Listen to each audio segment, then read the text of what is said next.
এক সময় কয়েকশো গাছের ঘন সবুজে মোড়া ছিল হুগলির বৈচি গ্রামের ডিবিসি পাড়া। আজ সেই বনভূমি প্রায় নিশ্চিহ্ন। ঠিক সেই ধ্বংসস্তূপের মধ্যেই জন্ম নিয়েছে এক অন্যরকম সবুজ স্বপ্ন, প্রিয়জনের স্মৃতি বাঁচিয়ে রাখার দত্তক বাগান, যেখানে মানুষ মারা যাওয়ার পরও বেঁচে থাকেন একটি গাছ হয়ে। আমরা এই মুহূর্তে দাঁড়িয়ে রয়েছি এক অভিনব বাগানে। বলা যেতে পারে এই বাগানের নাম দত্তক বাগান। হুগলির বৈচি গ্রামের চৌবেড়া ডিভিসি পাড়া। একসময় এই এলাকায় ছিল ঘন বনাঞ্চল। চোরা কাঠ ব্যবসায়ীদের দাপটে আজ তা ফাঁকা মাঠ। গাছ নেই, নেই পরিবেশের প্রাকৃতিক ঢাল। এই ধ্বংসের মাঝেই আশার আলো দত্তক বাগান।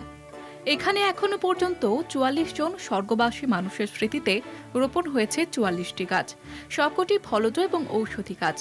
আম, জাম, পেয়ারা, আমলকি, জামরুল। এই গাছ বড় হলে যেমন পরিবেশ বাঁচবে, তেমনি প্রিয়জনের স্মৃতিও থেকে যাবে চিরসবুজ হয়ে। অনেকে এসে নিজের হাতে সেবা করেন সেই গাছ। কারো কাছে সেই গাছ মানেই বাবা, মা, প্রিয় মানুষ। গাছের ছায়ায় দাঁড়ালেই যেন ফিরে পান প্রিয়জনকে ছুঁয়ে থাকার অনুভূতি। এই গাছটি আমি আমার দাদুর নামে লাগিয়েছি, কারণ আমি অনেক ছোটবেলাতেই আমার দাদুকে হারিয়েছিলাম। এই গাছটি যখন বড় হয়ে যাবে তখন তার তলে এসে আমি আশ্রয় নিয়ে বুঝতে পারবো দাদু এখনো আমার সাথে বেঁচে আছে।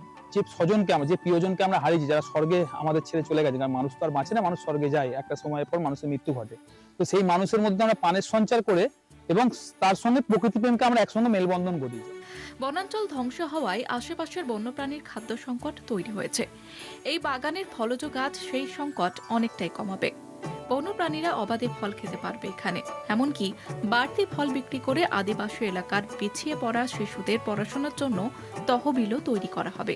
এখানে আম গাছ আছে, জাম গাছ আছে, পেয়ারা গাছ আছে, কাঁঠাল গাছ আছে। আর পরিচর্যা কিভাবে? পরিচর্যা আমাদের একটা কাকা আছে, উনি করেন, এবং আমরা প্রত্যেক সদস্য আসি, এসে এখানে পরিচর্যাটা করি। শুধু বৈচি গ্রাম নয়, আশেপাশের বহু গ্রামের মানুষ এই উদ্যোগে সামিল হয়েছে। এমনকি আমেরিকা, লন্ডন সহ বিদেশে থাকা প্রবাসীরাও দূর থেকে প্রিয়জনের নামে গাছ রোপণ করিয়েছেন এই বাগানে। মৃত্যুর পর মানুষ ফিরতে পারে না, এটাই বাস্তব। কিন্তু বৈচি গ্রামের দত্তক বাগান সেই শূন্যতাকে ভরাট করেছে এক নতুন পথে। এখানে মানুষ মরে গিয়েও বেঁচে থাকেন ডাল পাতায়, ছায়ায়, ফলের গন্ধে আর স্মৃতির সবুজে। এই সম্পূর্ণ উদ্যোগ বাস্তবায়ন করছে সামাজিক সংগঠন আটচালা গ্রুপ। স্মৃতি, পরিবেশ, জীববৈচিত্র্য আর মানবিকতার এক অনন্য মিলনস্থল এই দত্তক বাগান। পান্ডুয়ার বৈচি গ্রাম থেকে সুমন চক্রবর্তী, কলকাতা টিভি।